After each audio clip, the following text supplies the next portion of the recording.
All right, here we are. It has been a few weeks since I have done the podcast, but that is not going to slow us down tonight. Super excited to have the guests we're going to have on tonight. And for those of you who have not heard, I have transitioned from being the principal of Fall Hamilton Elementary to the new role of Director of Communities at Paces Connection. So it's been quite the transition of a couple weeks, so I have not been podcasting. However, I am here tonight, and I am here with an author and speaker and fellow disruptor of archaic systems, Brad Watts. Brad, how are you? Welcome to the show, and just tell us a little bit about you. Yeah, I'm great, Matthew. I really appreciate you having me on your show. And I'm a licensed therapist, and I also am a certified sex offender treatment provider. So I've written a book called Sibling Sexual Abuse, America's Silent Epidemic, and that I'm really excited about. And I've just finished a new training based off the book. So a 3-hour training. I've been going around speaking, locally and to different places, different states as well. So I'm just really excited about it, and so excited to be here.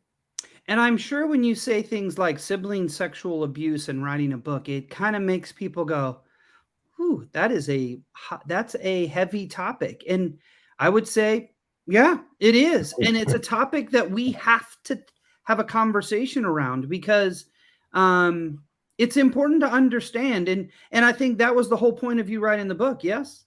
Oh, absolutely. Absolutely. Sibling sexual abuse is just really one of, the really last taboo subjects in our public discourse.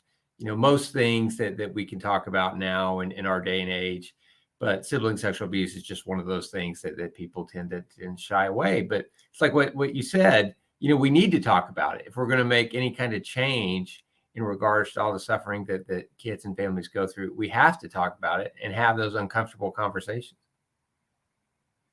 I mean, it's interesting because I think people are talking about race and racism more than they've ever talked about. We've talked about mental health more than we've ever talked about mental health, right? I think the pandemic has opened a lot of doors, but this isn't a door that I, even in the midst of all of what is being talked about, that is being discussed. And again, I think that people don't understand a lot around the impact of sibling sexual abuse, and tell us why this topic has to be discussed, the prevalence, why it's happening, and then we'll get into the tabooness, the perception of a child who has engaged in this versus an adult, and all of the depth of what you've written this book about. Yeah, for me, it goes back, almost, 10 years. I was in grad school and was sitting in class, and my professor at the time was talking about work she had done with adolescents that had sexually harmed.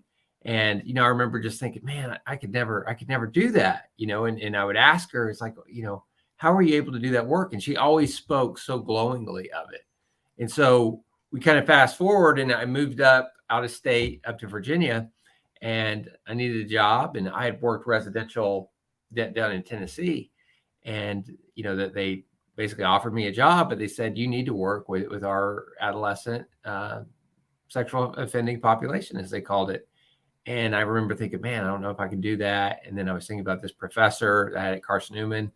And, I was like, I'm going to go all in. And I'd never thought about sibling sexual abuse either. I mean, it never really dawned on me. I can't remember ever thinking anything about it until I got up and was seeing clients there. And over a couple of years, just time and time again, we would see, so many of these cases.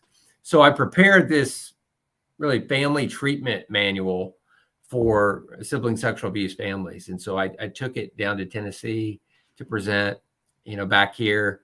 And, I was thinking there'd be like 5 people that would show up, to my presentation. And the room was full.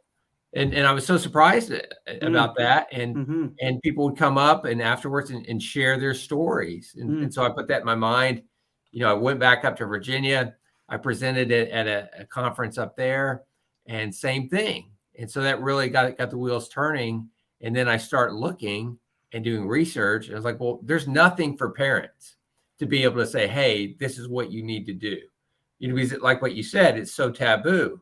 So I was like, I'm going to write a book. I'm going to write a how-to book from the beginning all the way through.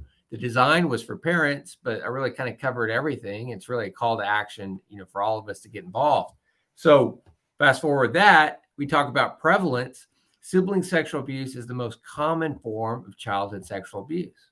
I don't think many people know that. And it's more common than father-daughter or stepfather-daughter sexual abuse by a large margin, by 3 to 5 times. Sibling sexual abuse is more common than that, but we don't talk about it. We don't know it. And like what you said, it's a lot of just feelings of discomfort. And I think a lot of it goes back to is that we in general, and this includes a lot of clinicians, by the way, don't know how to recognize it because there isn't that generational boundary. So for example, like when Jerry Sandusky, the old Penn State defensive coordinator, was abusing all kinds of people, and it was all over the national news. We all know that's clearly, sexual abuse, and we know how to feel about it. We don't know how to feel when we're talking about when it happens within a family like that, and it's hard for people to recognize. Well, we have a listener that's listening to the show, and I think this is a great question. It's what a serious topic, and I have a serious question. Can there be abuse when both parties are children? Absolutely. I think, oh my goodness, what an amazing question. And honestly, right before the show, we had this discussion. So how do you answer that when somebody says, is it actually abuse when both parties are children? Absolutely. I had a clinician of years and years when I wrote the family treatment manual and was working on my book. And she said to me, she goes, sibling sexual abuse, even really abuse. I'm like, yes, it absolutely is. And without question. And so there's certain things that you look for, as far as, well, what's the difference? What's the difference between normal sexual curiosity, like playing doctor, and those kinds of things that are totally normal and totally healthy versus when does it cross the line into abuse? So there's a few things to look at. Obviously, there's more than this, but I'm just going to throw out a few. So one of the main things you want to look at is what's the motivation? Is it curiosity or is it sexual gratification? Well, if it's curiosity, it's going to happen once, maybe twice. The kids are going to be about the same age.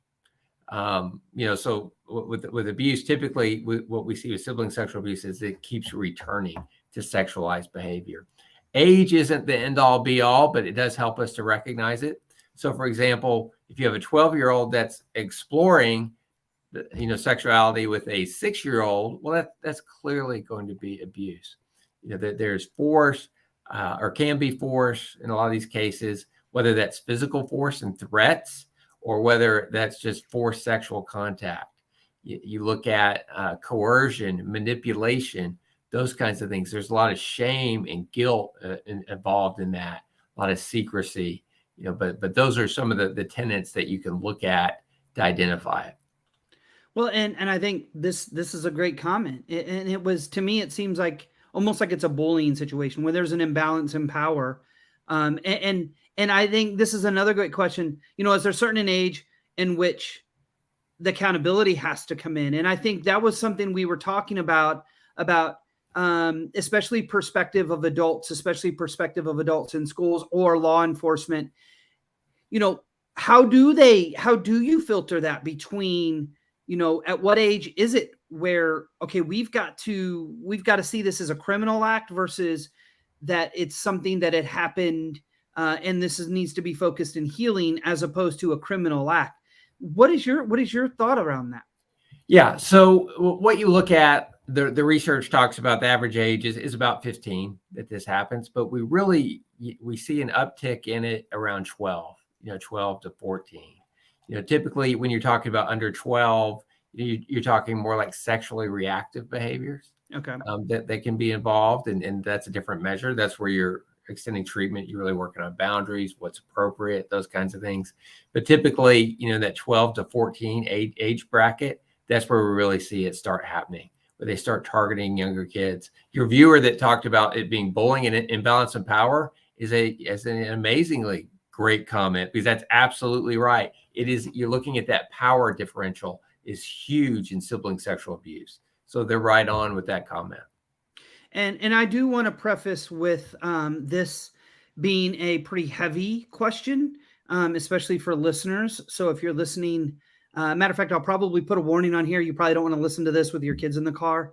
But this is a really vulnerable question that we don't have the user's name, thank goodness. But this is when this listener was 6, engaged in an act with a 12-year-old neighbor. And they felt at his age, he should have known that it was wrong, yet he was still a child. So how do you unpack that? And how would you, Brad, weigh in with your experience to a listener that said, hey, how do you unpack all of that? Yeah. So absolutely, you're talking about 12-year-old, 6-year-old. Again, that's abuse. Clearly that's abuse. And what's so important, and in some of these cases, we don't do that. And I don't know the listener situation, but it's just so imperative to get people in treatment. Yes. But again, most survivors of sibling sexual abuse will never disclose in their life.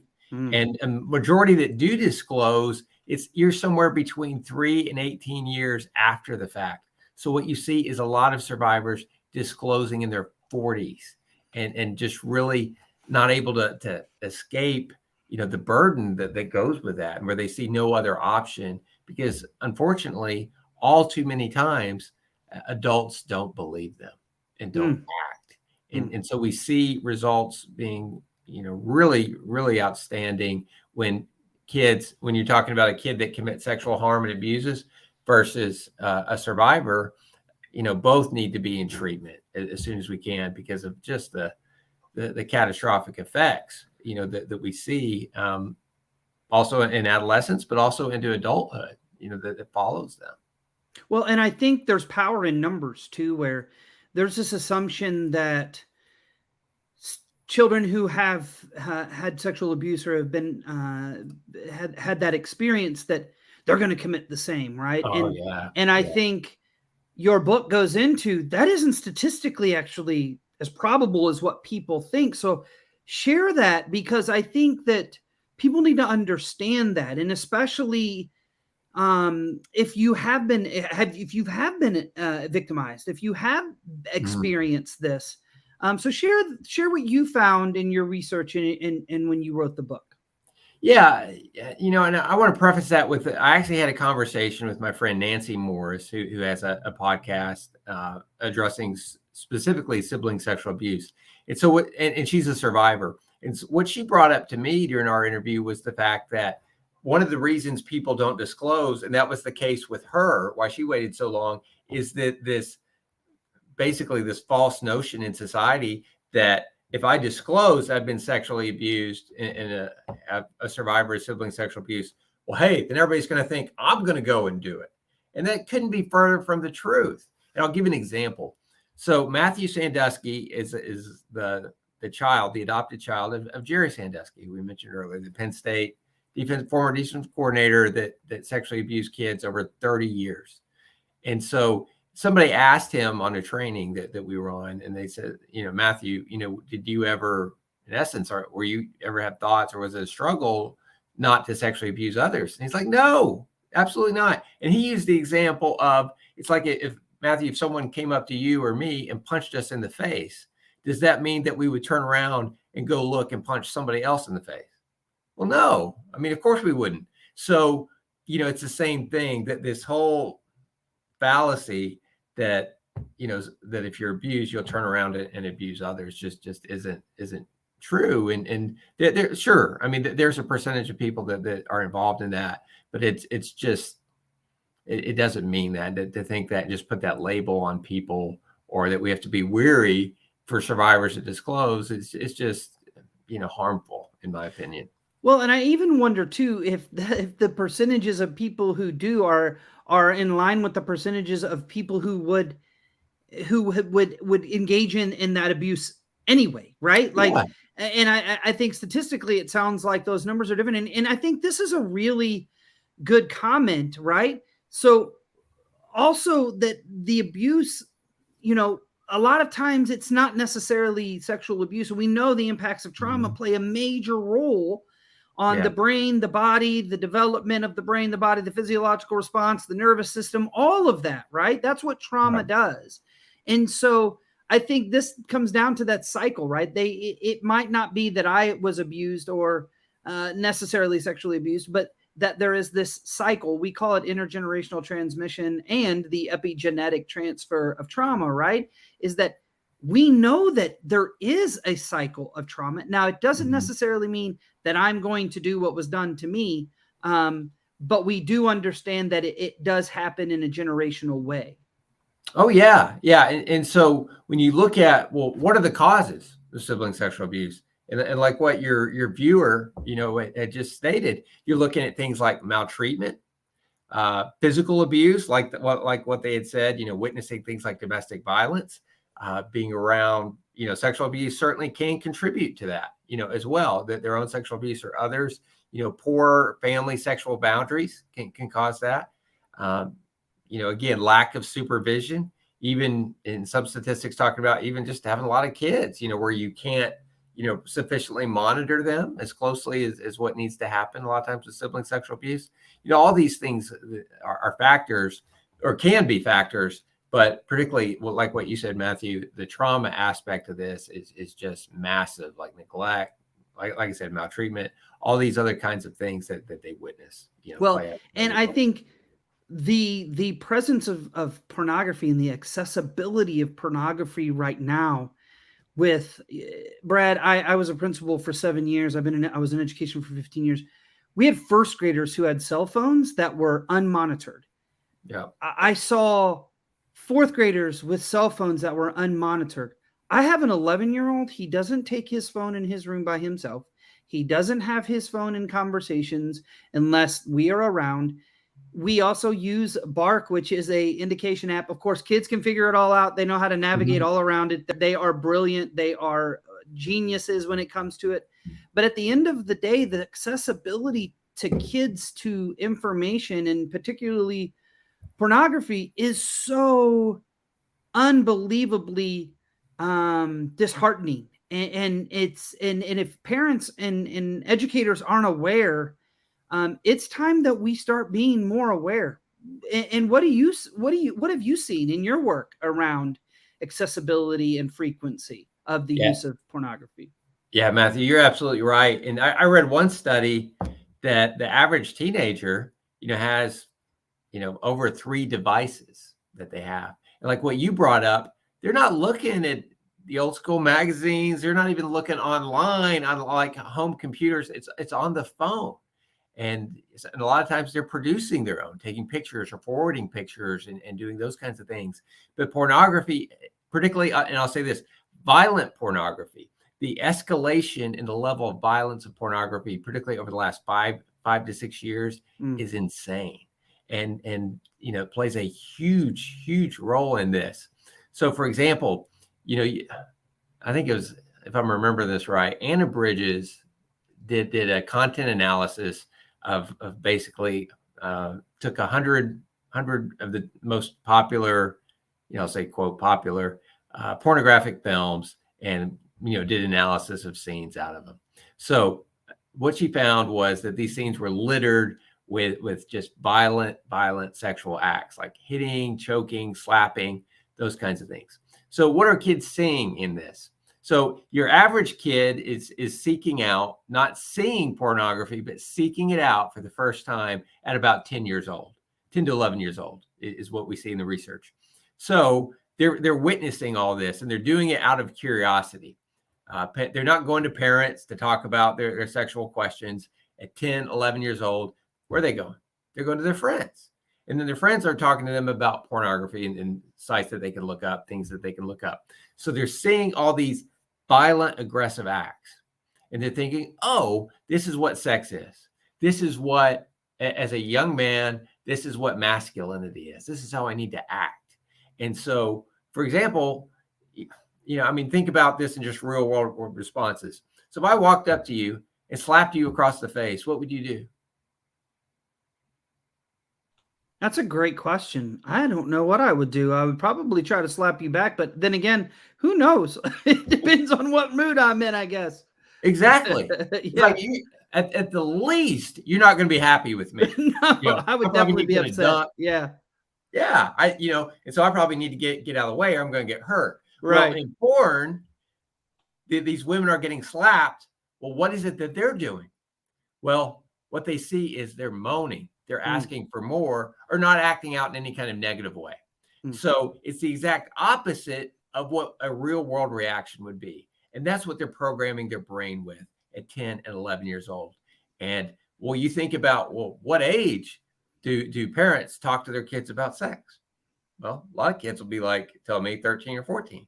Well, let's just Mhm. say it's 13. Well, that's 2.5 to 3 years of looking at porn. It's too late, and you're hooked into it. And we see now, I'm not saying just because the kids look at porn that they're going to turn around and sexually offend, but we Sure. know that those kids with those risk factors that we've talked about and others that make it a much higher risk, that they respond at a rate of as much as 6 times more, that they'll act out aggressively, sexually aggressively, than those that aren't looking at the violent kinds of porn. So this is a huge deal and an epidemic that we don't talk about nearly enough as far as the effect that this is having on our kids, because it's the primary sexual educator of our kids. Well, and the interesting thing is I was a kid in the late 80s, mid to late 80s, teenager in the 90s, and I asked my dad, I said, "Dad, why didn't you ever have the conversation with me?" And my dad said, "Oh, I figured Brian would tell you. He was my friend down the street, right?" Like Hmm. it was with nobody. You didn't talk, a lot of parents talk to their children. That was not me. I am having a conversation with my son. We have conversations. You have to, but I think parents need to know how to do that, because a lot of people did not grow up in homes Yeah. where parents felt. Some people did. Some people grew up in homes where parents were very open and had conversations. I was not in one of those homes. And so what did I have to do? I had to get books. I have to read as a parent on how to have a conversation with my 11-year-old in a way then he can have those questions asked. He can ask those questions. Is it awkward for him? Absolutely. Is it awkward for me? Not really, but it's more awkward for him. And at the end of the day, I think that's the conversations we have to be having as parents. And as educators, I think it's even more imperative to go, wait a minute, you all. What happened is third, fourth, fifth graders when you were in school, even just 10, 15 years ago, Mhm. is not the accessibility and not what kids are being exposed to right now. And I think we have to have these conversations, as uncomfortable as they might feel to a lot of people. They are conversations that are imperative for the healthiness, for the social, emotional, mental, and physical health of our kids. We have to have these conversations, and we have to have space for them to have them with trusted adults, where they can ask those questions. So let's talk about, you mentioned about the difference in curiosity and the difference, and that was asked earlier. So how do you hash that out as a practitioner, as an adult, as a parent, as an educator? Because I've been a principal for 7 years, Mhm. and I can't tell you how many situations that I had to call parents, especially in first, second grade, predominantly, maybe kindergarten, of, hey, this happened. I wanted you to make you aware. How do you hash out the difference? Yeah, I mean, every case is different. Every case is different, and you just have to look at it on the merits. So, one of the things that I look at is, like what's been talked about, what's the power differential? Where's the manipulation, the coercion, those kinds of things? Is it two kids that are young, let's say 6, and they're showing each other, their private parts? That's different, than someone that's lured somebody in, is bribing them into sexual activity. Those are two completely different things. And so it's just really looking at, what's going on as far as the exploitation, the power differential, where's the manipulation, coercion, pressure, and there's going to be a lot of guilt and shame along with that, and a lot of threats as far as, if you tell this will happen, Yeah. no one will believe you. I mean, all those kinds of things. So from a school standpoint, if something happened in your school, how do you see as a relative way to respond? And then I know you work with some police departments and I know you're educating them. So what does it look like from a legal standpoint? How do you see these things playing out in both a school and through the law enforcement? Yeah, I think with school, and obviously, again, kind of situations are different, but particularly for educators with in your classroom to notice changes in kids, changes in behavior, particularly drastic changes. Within the home, you can see that too.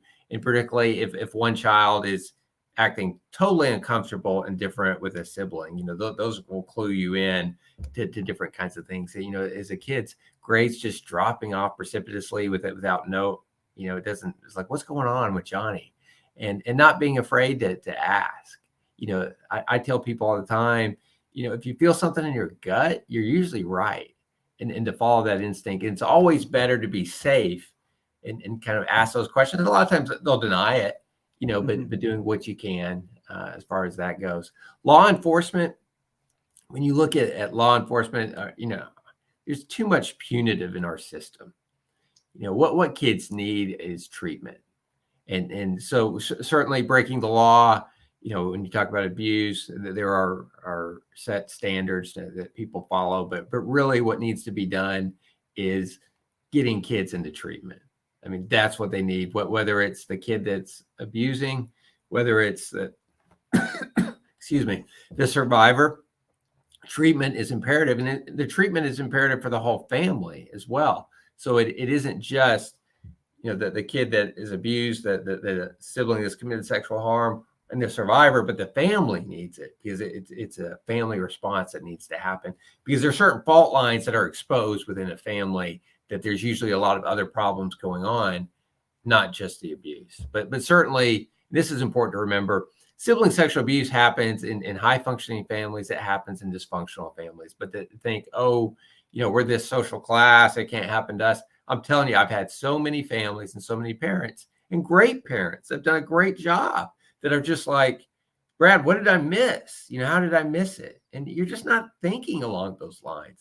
But there are certain parameters to look at and things that can help, again, kind of cluing in. And it's just really important, like what you're describing with your son, having a very open relationship with your kid, where you start that early, where they can come to you with whatever those questions are. Hey, Dad, somebody showed me this. It really bothered me. It really made me feel funny. But as parents and educators and adults and everybody else, but particularly with parents, we need to be talking to our kids about sex younger than any prior generation, because of the sexualized nature of our society, and not just the porn industry. We're talking every element, and I talk more to kids about sexual media than even using porn. And we really work with them on building a filter as far as what are the messages that are being sent, because everywhere, we see it. And so that's another important aspect. Right. And I think too, what I've experienced as an educator is parents don't understand the complexities of YouTube and the rabbit hole that kids can end up in that is just toxic. And I think they see YouTube as, it's innocent, or TikTok, or Snapchat, or all of these apps that I see kids so young having. My child, I'm like, don't even ask me until you're 17. The answer will be no. He doesn't even ask about social media. He doesn't ask about Snapchat. I even had parents say, well, they don't view it. They just create content. And I'm like, if they're creating content, they're definitely viewing. And I think that those are conversations, again, that thinking from an educator standpoint, we have to have not necessary explicit conversations by any means, but we have to have digital safety, and we have to have conversations with kids about how to keep yourself safe in the digital world, because it is out there, and it's so frequent, and it's so often that I don't think parents even realize how often it is. I wouldn't have believed it if I wasn't in education and I didn't see the frequency of the stories and situations that kids get themselves in, or are brought in by inappropriate adults or other kids. So, I mean, it's just much more than, just like you said, it's much more than when you're just thinking about pornography as an outlet. You're talking about things that they have access to that should be innocent, that we have to have a conversation for. I've got to plug something, and this is actually one of our sponsors for the conference, but I think it is it fits here where we have a sponsor. It's called, it's from Stop It Solutions. And what it is it's an app. It's actually a self-reporting app for teens, adults, parents, that kids can reach out when they need help and they don't know what else to do. And the reason we partner with them on this conference and other things is that this is accessibility, right? We're talking about the negative pieces of accessibility that kids have. We've got to start providing them accessibility for things that can heal, help, and they can have that support. So I promise you, I did not plan that plug. But I do think it is an amazing opportunity to talk about how do we use these tools to support our kids when they need help and they don't know how to ask or know who to go to, or are feeling the impacts of stress, trauma, whatever it is. And I think that it's things like this that we can use technology for, that can impact our kids and adults. This is for adults too, in a positive way. So what are some helpful things? Because there's hope in this, right? Well, this is heavy. Yeah. It's really heavy content. I'm gonna be honest, there's only been one other podcast that I think has been heavier, and it was someone who was part of a terrorist attack. And it was really heavy. Yeah. But this is heavy content. And I know, there's hope. So what is the hope when we're having these conversations about this really heavy content? Yeah. And that's one of the reasons I wrote the book, is that there's a lot to be hopeful about for parents, and people just get involved in it. And then, my family feel like everything is being pulled apart. One survivor, you said, it's like a grenade went off in the family. So with that being said, you're talking about with adolescents are so responsive to treatment. If we can get them into treatment on both sides, the survivor side and certainly the kid that's committed sexual harm. And so the numbers shake out to between 95 and 98% of kids that will get treatment, specialized treatment on these sexual behavior problems and abusive behaviors, is that they'll never go back and offend like this again and commit these kinds of just abusive acts. And so you're talking 95 to 98%. That's an insanely high rate, to be able to leave these behaviors behind. And I've just seen so many kids that go on and are successful as we're building skills with these kids to be able to move on. And families can be put back together. It takes time. It's a long, hard road, and every situation's different. And it's based off the survivor and what they want to do. But we just see so many families that do heal, that are able to be put back together. And then you're establishing and making that family stronger through that process.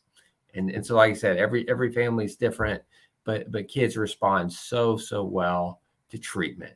And a lot of it just goes into adolescent brain development. The reality is that the prefrontal cortex is not fully developed, and their decision making and the things they look at. That's why they respond so well to treatment, because they get in there and really work on empathy, responsibility, accountability, skill building, particularly where they've been lacking. And a lot of times they're devastated to really understand the full impact of what they've done. And that really helps them to move forward, never to do those things again. But that's why they're so responsive to treatment.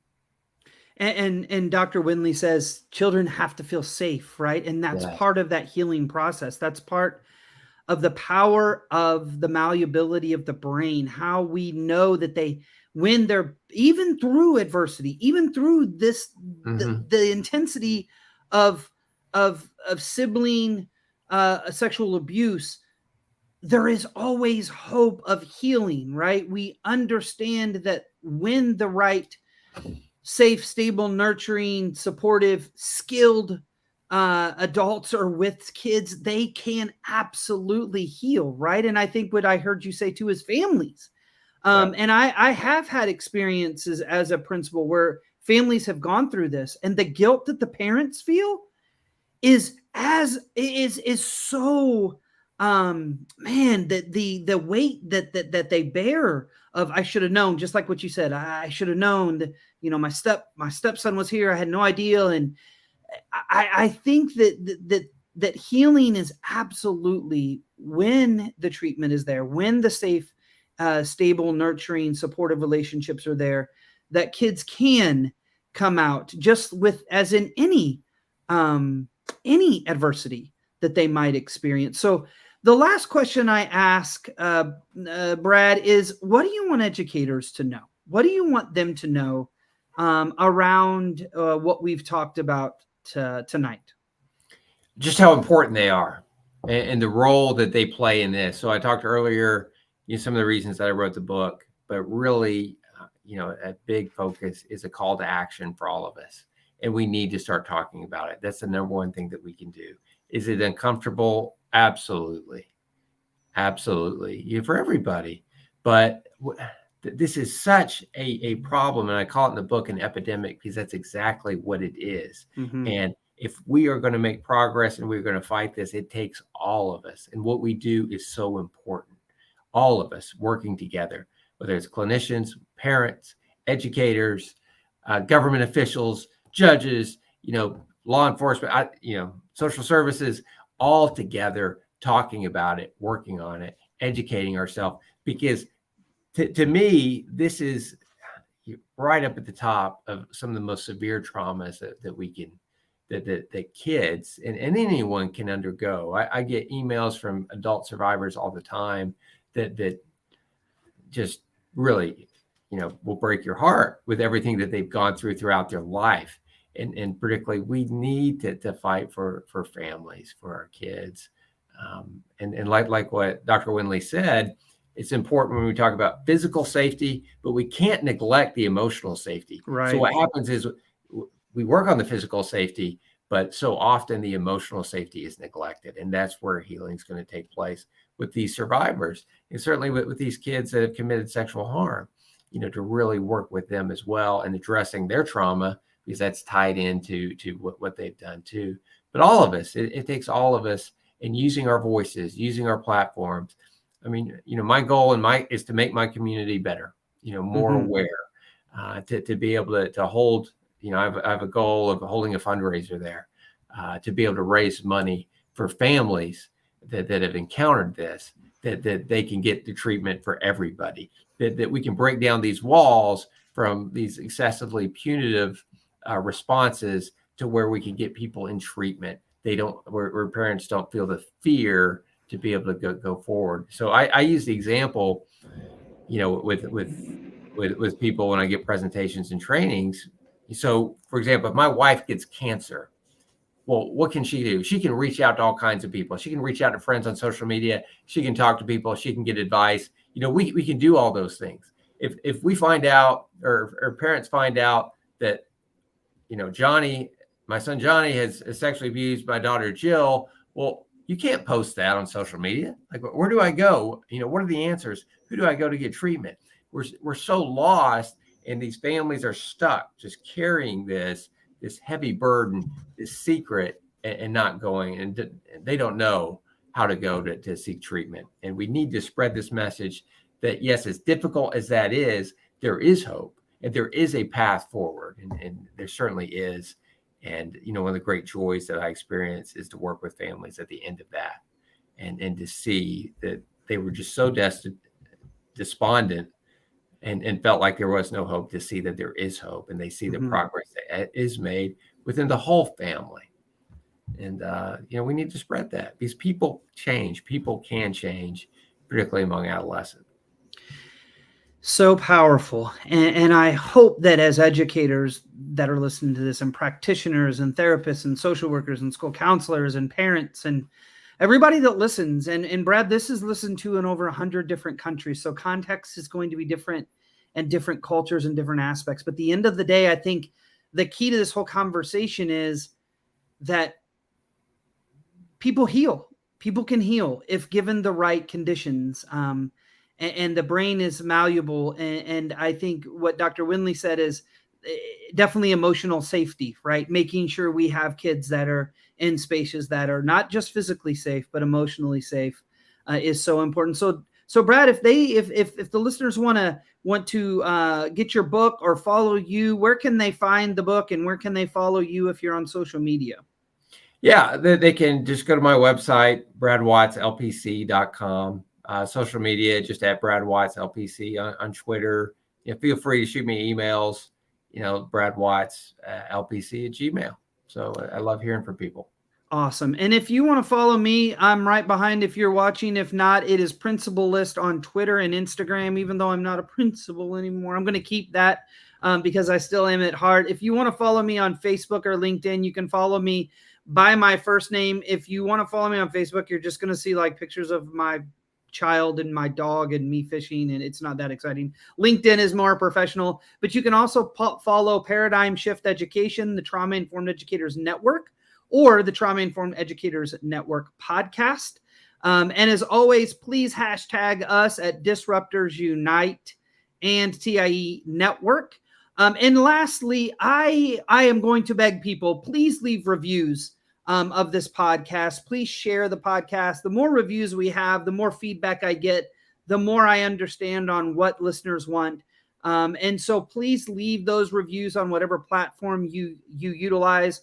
The podcast is on all major podcast platforms. And I told Brad before this, I'm super excited because I'm just inches away from having 100,000 streams, which blows my mind that we are approaching that number. But I am so excited. And of course, lastly, and I know you heard it at the beginning of the episode, don't forget about the Trauma Informed Educators Network Conference happening in person in Nashville on June 15th and the 16th. Registration is open on Eventbrite, or you can go to paradigmshifteducation.com.